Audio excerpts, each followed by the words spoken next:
You train harder than anyone else, putting in countless hours perfecting your skills, yet you keep losing to people who seem less dedicated than you. Every defeat stings deeper because you know you've outworked your competition, yet somehow they consistently outperform you when it matters most. I am Miyamoto Musashi, the legendary swordsman who went undefeated in over 60 duels and discovered that winning isn't about training hard. It's about training with the right strategy and mindset. What I learned through decades of life or death. Combat will transform how you approach any challenge, showing you why effort without proper direction leads to defeat and how to train in a way that guarantees victory. The same principles that kept me alive against Japan's deadliest warriors will ensure you never lose again, whether you're competing in business, sports, or any arena where excellence matters. But first, like this video, subscribe for more warrior wisdom and comment below where you're watching from. I want to know which corner of the world is ready to learn the way of the undefeated. I know exactly how you feel because I too was once a victim of my own misguided dedication. When I was 13 years old, I believed that victory belonged to whoever could swing a sword the hardest and the longest. I would spend entire days striking at wooden posts until my hands bled, convinced that raw strength and endless repetition would make me invincible. My first real duel was with Arima Kihei, a respected swordsman from the Shinto-ryu school. I was so confident in my training that I barely slept the night before, visualizing my inevitable triumph. The moment our blades met, I realized how foolish I had been. Arima moved with a fluid grace that made my powerful strikes look clumsy and predictable. He didn't overpower me. He simply wasn't where I expected him to be. Every technique I had practiced thousands of times failed me because I had never learned to think beyond the mechanics of the sword. I was like a carpenter who had mastered the hammer but never learned to read the wood. That day, I held in my hands a cracked wooden training sword, not from victory, but from the desperate, panicked strikes of someone who realized too late that effort without wisdom is just elaborate self-deception. The crack ran straight down the center, a perfect metaphor for how my understanding of combat had been split between what I thought mattered and what actually did. I had trained my body to perfection, but left my mind in the dark. The defeat was humiliating, but it was also my first real education. I learned that day that there's a difference between practicing and training, between working hard and working smart. Most people never learn this distinction. They continue to swing at wooden posts, metaphorically speaking, wondering why their dedication doesn't translate into results. They mistake motion for progress, effort for effectiveness. I spent the following month studying not just techniques, but the principles behind them. I watched how water flows around obstacles, how birds adjust their flight to changing winds, how a master carpenter reads the grain of wood before making his cut.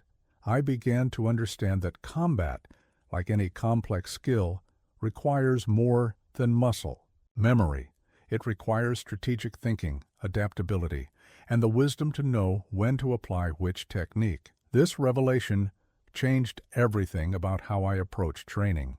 Instead of simply repeating the same movements, I began to question why each movement existed, what it was truly meant to accomplish, and how it could be adapted to different situations. I started training my mind as rigorously as I trained my body, and that's when I began to win. After my humbling defeat, I began carrying with me a polished bronze mirror, not for vanity, but as a constant reminder of the most dangerous enemy any warrior faces, self-deception. This mirror became my most valuable training tool because it forced me to confront the lies I told myself about my abilities and progress. Most people who train hard but still lose are trapped in what I call the mirror of false reflection. They see what they want to see, not what actually is. I remember watching a young samurai practice his forms for hours each day, executing each movement with perfect precision. His technique was flawless, his dedication unwavering. Yet when he faced real opponents, he crumbled. Why? Because he had been practicing in front of an imaginary mirror that showed him only his strengths, never his weaknesses. I learned to use my bronze mirror differently. Each morning before training, I would look into it and ask myself 3 brutal questions. What did I fail to see in yesterday's practice? Where am I weakest when pressure mounts? What am I avoiding because it makes me uncomfortable? The mirror didn't lie. It showed me exactly what I needed to see, not what I wanted to see. The truth is, most people mistake familiarity for mastery. They become so comfortable with their training routine that they confuse the routine itself with progress. I once knew a spearman who could perform complex kata with breathtaking beauty. He had practiced the same sequences for 20 years, and his movements had achieved an almost dance-like quality. But when forced to adapt his techniques to an unconventional opponent, he was helpless. His 20 years of training had created a beautiful prison of predictability. This is why I developed what I call mirror training, deliberately practicing in ways that expose your weaknesses rather than reinforce your strengths. Instead of always training against opponents you could easily defeat, I sought out those who could challenge aspects of my fighting that I had never tested. Instead of always using my preferred techniques, I forced myself to win with methods that felt awkward and unfamiliar. The bronze mirror taught me that true strength comes from acknowledging weakness, and real skill develops only when you're willing to be temporarily unskilled. Every time I looked into that polished surface, I saw not the warrior I imagined myself to be, but the warrior I actually was, with all the gaps, blind spots, and areas for improvement that ego tries to hide. This practice of honest self-assessment became the foundation of everything that followed. Without it, all my training would have been elaborate self-deception, and I would have remained that bleeding-handed boy striking uselessly at wooden posts, wondering why effort wasn't enough. During my years of wandering as a Musha Shugyo, a warrior on pilgrimage, I carried with me an hourglass filled with black sand from Mount Fuji. This wasn't just a timekeeper. It was a teacher of one of the most crucial lessons that separates winners from those who train hard but still lose: the mastery of strategic patience. I discovered this principle during my duel with Sasaki Kojiro on Ganryu Island, though the lesson began years before we ever crossed swords. Kojiro was known throughout Japan for his lightning-fast technique called Tsubame Gaishi, the swallow's reversal. He could strike faster than the eye could follow, and his reputation was built on overwhelming opponents with speed and aggression. When I agreed to face him, everyone expected me to counter his speed with even greater speed. Instead, I did something that seemed like madness.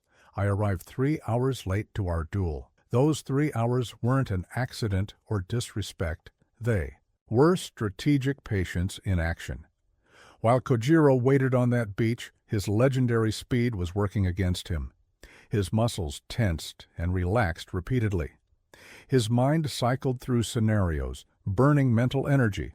His famous technique required perfect timing and explosive power, but by the time I appeared, his body had already fired and misfired dozens of times in anticipation.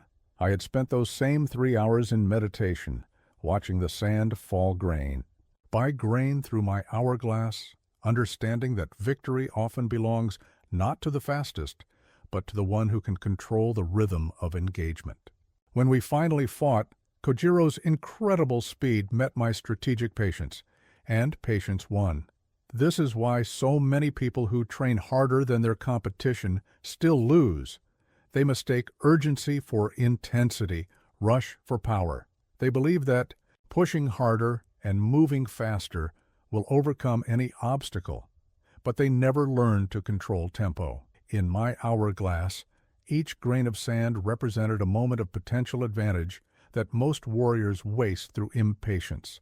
I learned to train, my patience as rigorously as I trained my sword work. I would sit for hours watching my hourglass, learning to feel comfortable in moments of apparent inaction, understanding that stillness is not weakness. It's the gathering of power.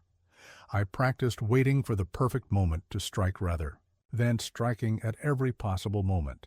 In modern terms, this translates to knowing when to make your move in business, when to speak up in meetings, when to push for advancement, and when to hold back and let others exhaust themselves with premature effort. Strategic patience isn't procrastination.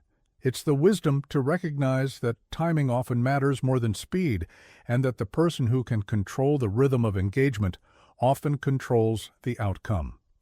The black sand in my hourglass taught me that time isn't just something that passes. It's a weapon that can be wielded by those wise enough to understand its power.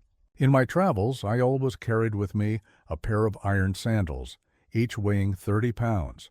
To most people, they seemed like an instrument of torture, but to me, they represented the principle that would transform my understanding of what true training means, the deliberate embrace of discomfort as the path to unshakable skill. Most people who train hard but still lose make a fundamental error. They train in their comfort zone, perfecting skills they already possess rather than developing capabilities they lack. They practice their strongest techniques until they become even stronger, while their weaknesses remain untouched. This creates what I call beautiful incompleteness, impressive ability in some areas coupled with glaring vulnerabilities that any intelligent opponent can exploit. I learned this lesson during a winter I spent training in the mountains north of Kyoto. The snow was so deep that normal movement became impossible, and the cold was so severe that holding a sword for more than a few minutes caused excruciating pain. Most warriors would have waited for spring, but I saw an opportunity. I strapped on my iron sandals and began training in conditions that made every technique harder, every movement more deliberate, every moment a test of will. At first, I could barely lift my sword. My techniques, so fluid in comfortable conditions, became clumsy and slow. My balance, usually perfect, became uncertain on the uneven, frozen ground. Everything I thought I had mastered revealed itself to be conditional mastery, dependent on ideal circumstances that rarely exist in real combat. But here's what happened. After months of training in those iron sandals through the brutal winter, when I finally removed them and returned to normal conditions, I felt like I could fly. My speed had doubled, my balance had become unshakable, and my techniques had gained a power and precision I never could have developed through comfortable practice. The iron sandals taught me that growth lives exclusively in the territory of discomfort. When you deliberately make training harder than the actual challenge you'll face, the real challenge becomes effortless by comparison. This is why I began seeking out the most difficult training conditions I could find. Fighting, left-handed against right-handed opponents, practicing sword techniques with a boat oar, training blindfolded to develop other senses. Every time I made training more uncomfortable, more challenging, more uncertain, I emerged stronger, not just physically but mentally. I developed what I call adaptive confidence, the knowledge that I could perform under any conditions because I'd already performed under the worst conditions. This principle applies to any field where people train hard but still lose. If you're a speaker who practices only in front of mirrors, you'll crumble when facing a hostile audience. If you're an athlete who trains only in perfect weather, you'll struggle when conditions aren't ideal. If you're a business person who practices presentations only with friendly colleagues, you'll falter when facing skeptical clients. The iron sandals remind me that comfort is the enemy of growth, and that true mastery develops only when you deliberately make success more difficult than it needs to be. Among my most treasured possessions was a compass with not one, but 8 needles, each pointing to a different direction. I had it specially crafted by a master metalsmith in Edo after realizing that most warriors who train hard but still lose suffer from what I call single-path thinking, the belief that there is only one correct way to approach any challenge. This revelation came to me during my encounter with the Yoshioka School, one of the most prestigious sword schools in Japan. The Yoshioka masters were incredibly skilled, but they had become prisoners of their own expertise. They had perfected one style of combat so thoroughly that they couldn't adapt when faced with techniques that didn't fit their expectations. When I fought them using unconventional methods, arriving with a wooden sword when they expected steel, fighting with two swords when they prepared for one. Their superior technical skill became a liability. The 8-needle compass taught me that mastery isn't about perfecting one path, but about understanding multiple paths so deeply that you can choose the optimal route for any situation. Each needle represented a different approach to the same destination: victory. Sometimes the northern path was blocked by the opponent's strength, but the eastern path remained wide open. Sometimes the direct route was impossible, but the circuitous route led to unexpected advantage. I began training what I called the way of multiple weapons, not just mastering the katana, but understanding how to fight with anything: short swords, long swords, two swords, simultaneously, wooden sticks, iron fans, even bare hands. Each weapon taught me different principles of distance, timing, and strategy. More importantly, each weapon forced me to think differently about the same. Fundamental challenge: how to defeat an opponent. This approach revolutionized my training. Instead of spending all my time perfecting one technique, I spent time understanding the underlying principles that made all techniques work. Instead of memorizing fixed responses to common attacks, I learned to see the patterns that connected all attacks and all defenses. I discovered that a master of multiple paths doesn't need to know the perfect technique for every situation. He needs to understand the principles that allow him to create the perfect technique for any situation. The most profound insight from my 8-needle compass was this: your competition is probably following the same path as everyone else in their field. If you can master additional paths that others ignore, you gain access to opportunities and solutions that remain invisible to single-path thinkers. While they perfect their one approach, you develop the ability to approach challenges from 8 different directions. This is why I could defeat opponents who were technically superior in traditional sword fighting. They had mastered one path completely, but when I approached from a different direction entirely, their mastery became irrelevant. They were like master navigators who knew every detail of one route, but became lost the moment they needed to find an alternative path. The 8 needles of my compass reminded me daily that flexibility and adaptability often triumph over rigid perfection, and that the warrior with multiple paths always has options when others see only obstacles. During my years of intensive study, I kept with me a clay vessel filled with water from 7 different sources: mountain springs, river currents, rain pools, ocean waves, underground streams, melted snow, and morning dew. This vessel represented one of the most crucial principles that separates those who achieve mastery from those who train endlessly but never break through: the cultivation of fluid adaptability. I discovered this principle while observing water during a meditation retreat. Near the Katsura River, water, I realized, never fights against obstacles. It simply finds another way. When blocked by a rock, it flows around. When confined to a narrow channel, it moves faster. When heated, it becomes vapor and rises above all obstacles. When frozen, it becomes solid and can break through barriers that would stop its liquid form. Water succeeds not through force, but through its infinite capacity to adapt its form to any container while never losing its essential nature. Most people who train hard but still lose have what I call rigid water. They've become so fixed in their approaches that they can no longer adapt to changing circumstances. They're like ice trying to flow, or steam trying to cut through rock. They've forgotten that true strength comes not from maintaining one form, but from the ability to shift between forms as situations demand. I learned to train my mind to be like water by practicing what I called formless combat. Instead of relying on predetermined techniques, I would enter fights with no fixed plan, allowing my responses to emerge naturally from the specific conditions I encountered. This required developing what I call responsive awareness, the ability to perceive and adapt to changing situations faster than conscious thought.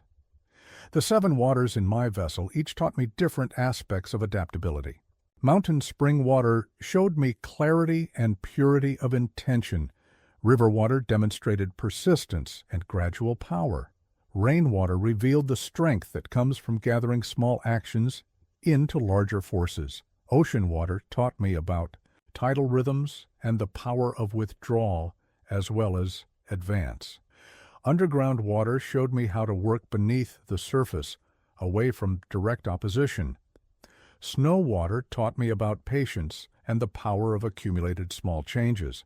Morning dew water revealed the effectiveness of subtle, almost invisible influence. I began incorporating these different water states into my training. Sometimes I would be like a mountain spring, clear, direct, and refreshing. Other times, I would be like an ocean tide, powerful, rhythmic, and inevitable. When facing overwhelming opposition, I learned to be like morning dew, subtle, persistent, and transformative through accumulation rather than force. This water training taught me that the mind must be simultaneously firm and flexible, like water, that can gently wear away stone through persistence while also crashing through barriers with focused power. The key is knowing which form to take in each moment and having the fluidity to transition between forms as quickly as water changes from liquid to vapor to ice. The clay vessel reminded me daily that my greatest strength wasn't in being unchanging, but in being infinitely changeable while maintaining my core purpose, victory through wisdom rather than force alone. In my travels, I carried a small bamboo flute with holes drilled in unusual positions, creating sounds that followed no traditional musical pattern. This flute taught me one of the most sophisticated principles of combat and competition, the mastery of rhythm disruption. Most people who train hard but still lose never understand that every contest is fundamentally a battle of rhythms, and victory often belongs to whoever can control the tempo of engagement. I learned this during my time studying under various masters across Japan. I noticed that every skilled fighter had a natural rhythm, a pattern of attack and defense, advance and retreat, tension and relaxation that felt comfortable to them. Their training reinforced this rhythm until it became as natural as breathing. But I also noticed that when this rhythm was disrupted, even the most skilled fighters became confused and vulnerable. This insight came to me while watching a master carpenter work. His rhythm was beautiful. Strike, measure, perfectly. Timed and endlessly repeated. But when a child accidentally bumped his elbow during one of his strikes, his entire sequence was thrown off. That single disruption affected his next 10 strikes, and what should have been a smooth process became awkward and inefficient. I began experimenting with rhythm disruption in my own training. Instead of developing one fighting rhythm, I learned to shift between multiple rhythms within a single encounter. I would start with a fast, aggressive tempo to establish one expectation, then suddenly shift to a slow, methodical pace. Just as my opponent adapted to the new rhythm, I would introduce irregular timing, sometimes striking on the expected beat, sometimes before it, sometimes after it.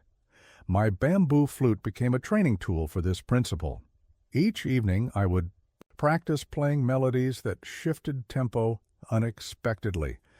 I learned to be comfortable with irregular rhythms, to find my balance in asymmetrical patterns, to maintain my composure when the expected beat didn't come. This musical training translated directly to combat. When I could play discordant melodies without losing my center, I could fight in disrupted rhythms without losing my effectiveness. The most profound discovery was that rhythm disruption works on multiple levels. Physical rhythm affects movement and timing. Mental rhythm affects decision-making and reaction speed. Emotional rhythm affects confidence and composure. When you can disrupt an opponent's rhythm on all three levels simultaneously, their superior training becomes irrelevant because they can no longer access their skills in a coordinated way. I learned to recognize the rhythms of my opponents faster than they recognized mine. I would watch for their patterns of breathing, their natural timing between thoughts and actions, their comfortable distance for engagement. Once I understood their rhythm, I could systematically disrupt it while maintaining my own center in the chaos I created. This principle extends far beyond physical combat. In business negotiations, in social interactions, in any competitive situation, there are rhythms at play. The person who can recognize these rhythms and skillfully disrupt them when necessary holds a powerful advantage.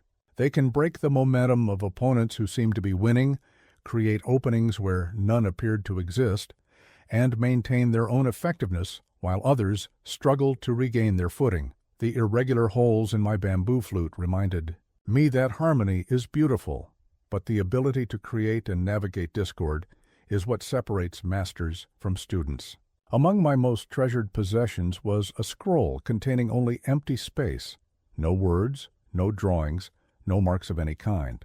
To most people it appeared worthless, but this blank scroll taught me one of the most counterintuitive principles of mastery, the power of what isn't there. This understanding separates those who achieve true excellence from those who train exhaustively but never break through to the highest levels. I discovered this principle during a pivotal duel with a master from the Ito-Ryu school. He was extraordinarily skilled, with techniques so refined and numerous that he seemed to have a perfect response to every possible attack. His training was comprehensive, his knowledge vast, his technical ability flawless. Yet I defeated him, not through superior technique, but by creating and exploiting empty spaces, gaps in his perfection that his very completeness had created. The insight came to me while studying calligraphy with a Zen master. He showed me two scrolls, one filled with beautiful, complex characters that demonstrated incredible skill, and another containing just 3 simple brushstrokes with vast empty spaces between them. Which demonstrates greater mastery? He asked. I initially chose the complex scroll, but he shook his head. The master knows not only what to include, but what to leave out. The empty space gives meaning to the brush strokes. Without it, even the most skillful marks become visual noise. This lesson revolutionized my understanding of combat and training. Most people who train hard but still lose suffer from what I call overcrowding. They fill every moment, every technique, every strategy with action, leaving no room for adaptation, no space for opportunity, no pause for perception. They're like the scroll filled with characters, technically impressive, but lacking the empty spaces that give technique its power. I began training what I called ma'ai, not just physical distance, but strategic emptiness. I learned to create gaps in my own defense that appeared to be weaknesses, but were actually traps. I discovered how to use pauses in my attacks that frustrated opponents into making mistakes. I practiced fighting with techniques I deliberately didn't use, maintaining effectiveness while holding entire categories of skills in reserve. The empty scroll taught me that restraint is often more powerful than action.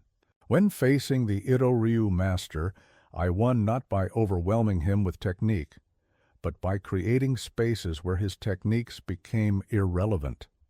I fought him with deliberate incompleteness, leaving openings that drew him into patterns I could predict and exploit. This principle of strategic emptiness extends to all areas of competition and achievement. In conversation, the most powerful words are often the ones you don't say.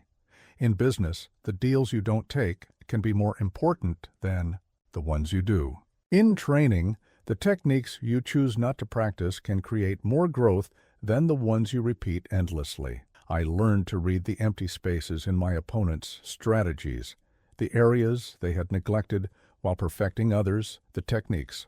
They avoided because they found them uncomfortable, the situations they couldn't handle because their training had never included them. These empty spaces became my targets, not their strengths. The blank scroll reminded me daily that mastery isn't about filling every possible space with skill, but about understanding which spaces to fill and which to leave empty, and how the interplay between fullness and emptiness creates opportunities that neither can create alone. In my later years, I carried with me a small leather pouch filled with ashes from burned practice scrolls, techniques I had once mastered but deliberately destroyed to make room for deeper understanding.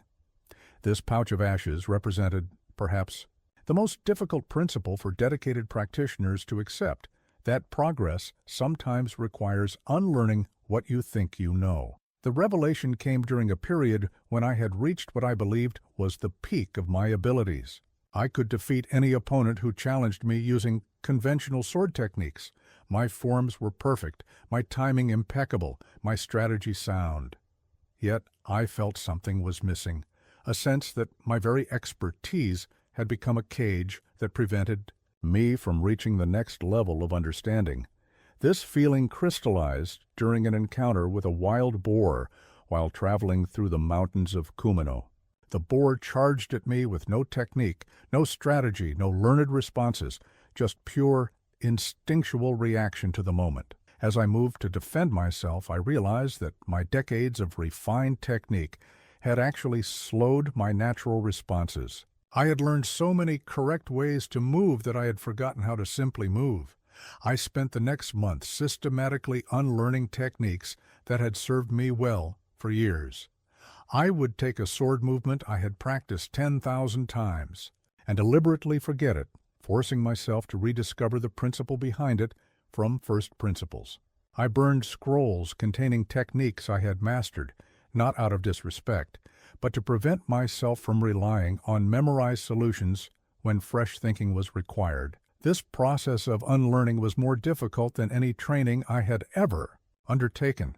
My mind desperately wanted to fall back on proven methods, established patterns, familiar responses, but I had learned that expertise can become a prison if it prevents you from seeing new possibilities.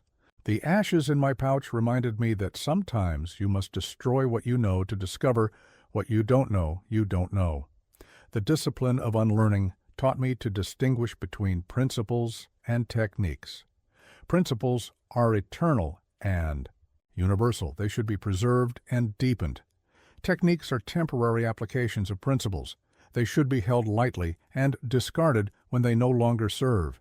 Most people who train hard but still lose become so attached to their techniques that they can't see when those techniques have become obstacles to their own growth. I developed what I called beginner's mind training, deliberately approaching familiar challenges as if I had never encountered them before. I would fight opponents using only techniques I had never practiced, forcing myself to discover new applications of old principles. I would solve problems using methods I had never tried, even when I knew methods that would work perfectly well. This practice revealed something profound. The highest levels of mastery aren't about knowing more, but about knowing what to forget. Every time I unlearned a technique that had become automatic, I regained access to the creative intelligence that had originally made that technique possible. Every time I emptied my cup of old knowledge, I created space for new understanding to emerge. The ashes in my pouch weren't symbols of destruction, but of transformation. They reminded me that the snake must shed its skin to grow, the butterfly must dissolve to transform, and the warrior must unlearn to master. Throughout my wandering years, I carried a set of small stones, each one perfectly smooth and unremarkable in appearance. To casual observers, they seemed like mere curiosities, but these stones represented one of the most crucial principles that separates true masters from those who train visibly but fail invisibly, the way of invisible preparation. Each stone had been selected and shaped through a specific process that taught me about the hidden foundation of all achievement. I would find rough stones during my travels, then spend months gradually smoothing them, not through dramatic visible effort, but through countless small, almost imperceptible actions. A few minutes each day, I would rub each stone with fine sand, wearing away the rough edges grain by grain. The transformation was so gradual that any single day's work seemed insignificant, yet, over time, jagged rocks became perfect spheres. This process revealed something profound about why most people who train hard still lose. They focus on the visible aspects of training while neglecting the invisible foundation that makes all visible training effective. They practice techniques that others can see and admire while ignoring the subtle, unsexy work that actually determines outcomes. I learned this lesson most clearly during my preparation for the duel with Sasaki Kojiro. While everyone expected me to spend those months practicing sword techniques, I spent most of my time on invisible preparation. I studied Kojiro's psychology by talking to people who had fought him. I analyzed his fighting patterns by observing his students. I conditioned my mind to remain calm under pressure by deliberately placing myself in stressful situations that had nothing to do with swordplay. Most importantly, I prepared my body not just for the movements of combat, but for the specific demands I anticipated in our encounter. Knowing that Kojiro favored a longer sword, I practiced maintaining balance while wielding weapons of unusual length. Knowing that he relied on explosive speed, I trained my ability to remain relaxed and responsive when facing sudden, violent attacks. Knowing that he had never lost a duel, I prepared myself psychologically for the moment when his confidence would become confusion. The smooth stones taught me that invisible preparation is like the roots of a tree, unseen but essential.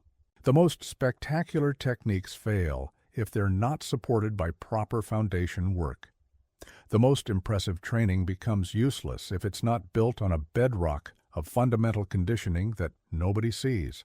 I developed what I called shadow training, preparation that addressed not just the obvious requirements of a challenge, but the hidden factors that would actually determine success or failure. For every hour I spent on visible sword practice, I spent 2 hours on invisible preparation, mental conditioning, situational analysis, physical adaptation to unusual circumstances, and psychological preparation for scenarios that others never considered. This approach extended to every aspect of my development. When learning to write, I didn't just practice forming characters, I invisibly prepared by strengthening my wrist stability, training my breathing to remain steady during concentration, and conditioning my mind to maintain focus despite distractions. When studying strategy, I didn't just memorize principles, I invisibly prepared by exposing myself to chaotic situations where clear thinking would be difficult. The stones in my collection reminded me daily that the difference between those who succeed and those who fail often comes down to preparation that nobody sees, in areas that nobody thinks to train, for challenges that nobody expects to face. During my years of deepest study, I crafted a unique training tool, a wooden wheel divided into segments, each painted a different color and marked with symbols representing different aspects of combat: timing, distance, psychology, technique, strategy, and spirit. This wheel taught me one of the most sophisticated principles of mastery, that true excellence comes not from perfecting individual skills, but from understanding how all skills interconnect in what I call the circle of complete understanding. The inspiration for this wheel came during a period when I had become frustrated with my progress. I had mastered individual techniques, understood various strategies, and developed considerable mental discipline, yet I felt that my abilities existed in isolation from each other. I was like a musician who could play individual notes perfectly, but couldn't create music, or a poet who knew beautiful words but couldn't craft meaningful verses. The breakthrough came while watching a master potter at his wheel. He didn't focus on any single aspect of his craft in isolation: the clay, the water, the pressure, the speed, the timing, the heat. Instead, He held awareness of all these elements simultaneously, adjusting each in response to changes in the others. His mastery wasn't in controlling individual variables, but in orchestrating their dynamic interaction. I realized that combat, like pottery, isn't about perfecting separate skills, but about understanding their interconnected dance. Distance affects timing, which influences technique selection, which impacts psychological pressure, which alters strategic options, which changes the spiritual dynamic of the encounter. Everything affects everything else in an endless circle of mutual influence. I began training with my wheel, spinning it to randomly combine different elements, forcing myself to understand how changes in one area cascaded through all others. If the wheel indicated close distance and defensive psychology, how did that combination affect my technique choices? If it showed irregular timing and aggressive spirit, what strategic options became available that wouldn't exist with other combinations? This circular training revealed why so many people who train hard in individual skills still lose when those skills must work together. They're like orchestra musicians who practice their instruments perfectly in isolation, but have never learned to play in harmony with others. Their individual excellence becomes collective cacophony because they never learned the deeper principles that coordinate separate abilities into unified performance. The wheel taught me to train my awareness to hold multiple variables simultaneously. Rather than focusing on one thing at a time, I learned to feel how adjustments in my breathing affected my balance, which influenced my timing, which changed my opponent's psychological state, which opened new tactical possibilities. I developed what I call circular consciousness, the ability to perceive and respond to the whole system rather than just individual parts. This understanding transformed every aspect of how I approached challenges. Instead of asking, "How do I perfect this technique?" I began asking, "How does this technique fit into the complete circle of what I'm trying to accomplish?" Instead of training skills in isolation, I trained their integration. Instead of solving problems sequentially, I learned to address multiple dimensions simultaneously. The painted segments of my wheel reminded me that mastery isn't about becoming excellent at many separate things, but about understanding how all things work together as one seamless whole. True victory comes not from superior individual skills, but from superior integration of all skills into a unified expression of purpose.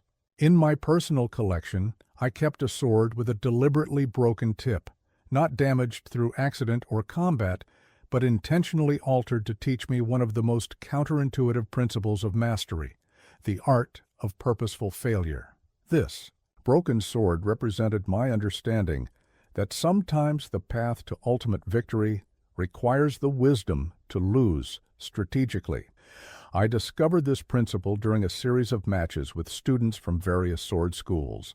Early in my career, I felt compelled to win every encounter decisively, to demonstrate my superiority in the most obvious way possible. But I noticed that these overwhelming victories taught me nothing new about my opponents, their schools, or even my own capabilities. I was learning to win, but I wasn't learning to understand. The breakthrough came when I deliberately allowed myself to be defeated by a student whose technique I wanted to study more deeply. By experiencing his victory from the inside, I gained insights that no amount of observation could provide. I felt how he created openings, understood his timing from the receiving end, and discovered weaknesses in his approach that were invisible when I dominated our encounters. This broken tip sword became my tool for what I called educational defeat. I would handicap myself in specific ways, fighting with a deliberately imperfect weapon, using only techniques I was still developing, or constraining myself to responses that felt uncomfortable. Through these purposeful limitations, I lost many matches that I could have won, but each loss taught me something that victory never could. The art of purposeful failure taught me to distinguish between winning and learning. Most people who train hard but still lose are actually trying to do both simultaneously, which often accomplishes neither effectively. They're so focused on avoiding failure that they never explore the edges of their abilities where real growth happens. They practice only in ways that guarantee success, which means they never discover what they need to improve. I learned that there are different types of failure, each with different educational value. Accidental failure, losing because you made a mistake, teaches you what not to do. Overwhelmed failure, losing because your opponent was simply better, teaches you what you need to develop.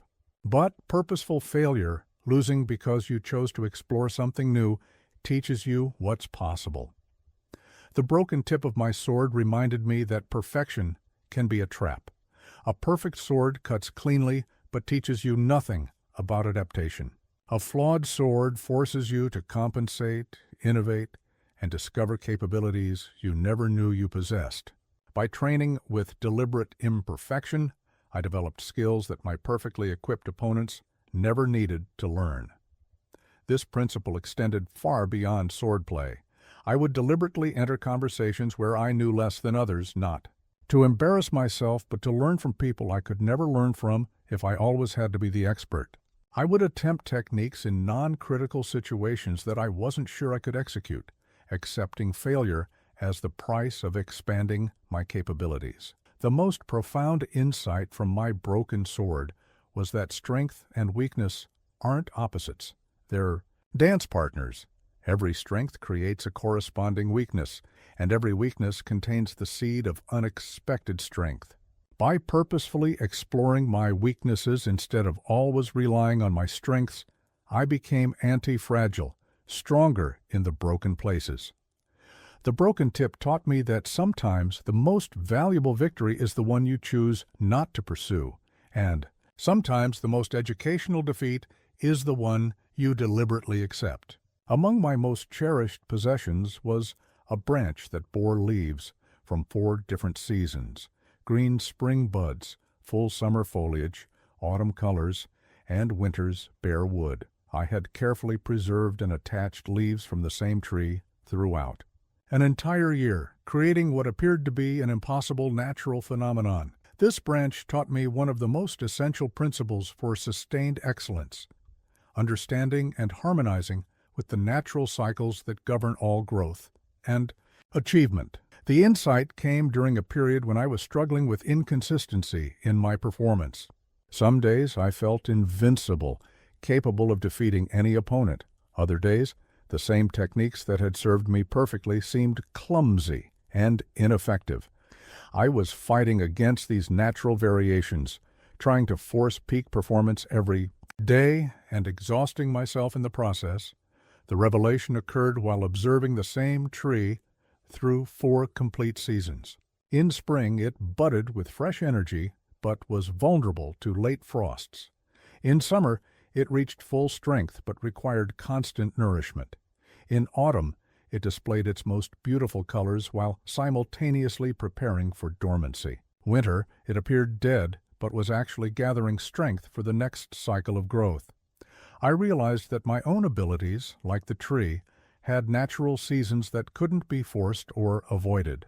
There were times for aggressive expansion of skills, times for consolidating what I had learned, times for strategic retreat and reflection, and times for apparent inactivity that was actually deep preparation for the next phase of development. This understanding revolutionized my approach to training and competition. Instead of trying to maintain peak intensity year-round, I learned to identify which season my abilities were in and train accordingly. During my spring seasons, I focused on learning new techniques and exploring unfamiliar approaches. During summer seasons, I pushed my established skills to their limits and sought the most challenging opponents. During autumn seasons, I refined and integrated what I had learned, creating coherent systems from disparate experiences. During winter seasons, I studied theory, rested my body, and allowed my unconscious mind to process everything I had absorbed. The 4-season branch taught me that most people who train hard but still lose, are fighting against their natural cycles. They try to be in summer all the time, pushing for peak performance even when their bodies and minds are in winter mode. They waste energy trying to force growth during dormant periods and miss opportunities during natural growth phases because they're exhausted from fighting their own rhythms. I learned to read the seasons not just in my own development, but in my opponents and in the larger context of any situation I entered. Some opponents were in their spring, eager and energetic, but inexperienced. Others were in their autumn, skilled and mature, but beginning to slow down. Some challenges came during my winter, when I needed to rely on deep preparation rather than fresh energy. Others came during my summer, when I could bring full power to bear. The branch with 4 seasons reminded me that wisdom lies not in trying to be the same person every day, but in understanding which version of yourself the current moment requires and having the flexibility to embody that version fully. The tree doesn't apologize for being different in winter than in summer. It simply becomes what the season demands while maintaining its essential nature. This seasonal wisdom taught me that sustainable excellence comes from working with natural cycles rather than against them, and that the master is not someone who never changes, but someone who changes in harmony with the deeper rhythms that govern all life. As my wandering years drew to a close, I began carrying with me a simple wooden box containing soil from every battlefield where I had fought and every place where I had gained significant understanding. This box of mixed earth represented my growing awareness that all the principles I had discovered through decades of combat had applications far beyond the way of the sword. The wisdom that had kept me alive and undefeated could transform anyone's approach to the challenges they faced in their own arena of life. The soil from my first victory reminded me of the broken training sword and the crucial lesson that effort without proper direction leads nowhere. Today, this translates directly to any field where people work harder than their competition, but still lose ground. Whether you're an entrepreneur whose business isn't growing despite long hours, a student whose grades don't reflect their study time, or a professional whose career has plateaued despite dedication, the principle remains the same.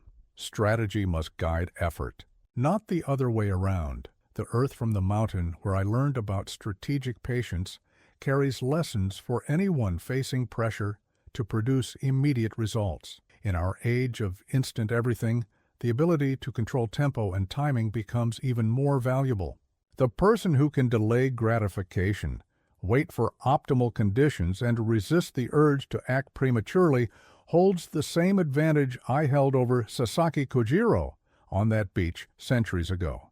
The dirt from the temple where I discovered uncomfortable training speaks to everyone who has plateaued in their comfort zone.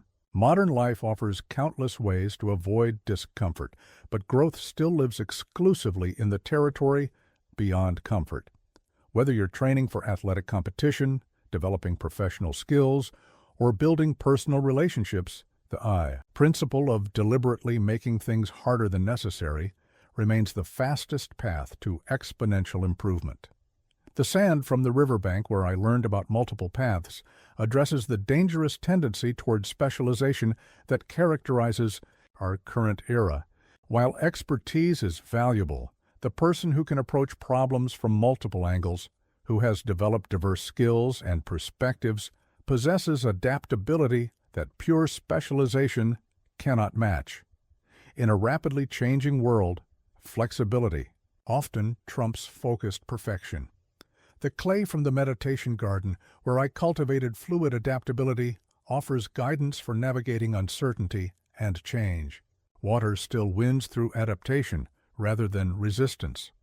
When industries transform, when relationships evolve, when unexpected challenges arise, the ability to change form while maintaining purpose becomes the difference between thriving and merely surviving. Each handful of soil in my box carries wisdom that transcends its original context. The rhythm disruption I learned through combat applies to business negotiations, social dynamics, and any situation where understanding and controlling tempo provides advantage. The power of empty space applies to communication, design, and strategic thinking. The discipline of unlearning applies to anyone whose expertise has become a limitation. The mixed earth reminded me that principles are universal, while their applications are infinite. The same insights that governed life and death duels can guide modern challenges that feel equally critical to those facing them. A job interview, a crucial presentation, a difficult conversation, a competitive situation. These may not involve swords, but they involve the same fundamental dynamics of preparation, strategy, timing, adaptation, and execution. The box of soil taught me that true wisdom isn't about becoming a better swordsman. It's about becoming a better human being who happens to understand the principles that govern all forms of excellence. These principles don't belong to any single discipline. They belong to anyone willing to train their application with the same dedication I once brought to the way of the sword. In my final active years, I created what became my most practical teaching tool, a set of 5 wooden practice swords, each designed to help students implement specific principles I had discovered. Unlike the artifacts that represented concepts, these practice swords were built for application. They forced proper technique through their very design. This set represented my understanding that wisdom without implementation is merely philosophy, while wisdom with systematic practice becomes transformation. The first sword was deliberately heavier than normal, forcing students to develop the abiosiu, strategic patience I had learned in my encounter with Kojiro. You cannot swing this sword quickly or repeatedly without exhausting yourself, so it teaches the rhythm of engagement, when to move and when to wait. In modern application, this translates to learning when to speak in meetings and when to listen, when to push for advancement and when to position yourself for the perfect opportunity. The second sword had an unusually short handle, making it impossible to rely on familiar gripping patterns. It forced students into uncomfortable training, requiring them to adapt their entire approach to accommodate its limitations. Today, you can apply this principle by deliberately practicing your skills under constraints, giving presentations without slides, solving problems without your usual tools, or communicating without your preferred medium. Discomfort breeds adaptation, and adaptation breeds capability. The third sword was perfectly balanced, but had 8 different weight distributions depending on how you held it, teaching the principle of multiple paths. Students learned that the same tool could be used in completely different ways depending on circumstances. In your field, this means developing multiple approaches to the same challenge, different ways to influence people, various methods to solve problems, alternative strategies for achieving goals. The person with one approach is vulnerable. The person with 8 approaches is anti-fragile.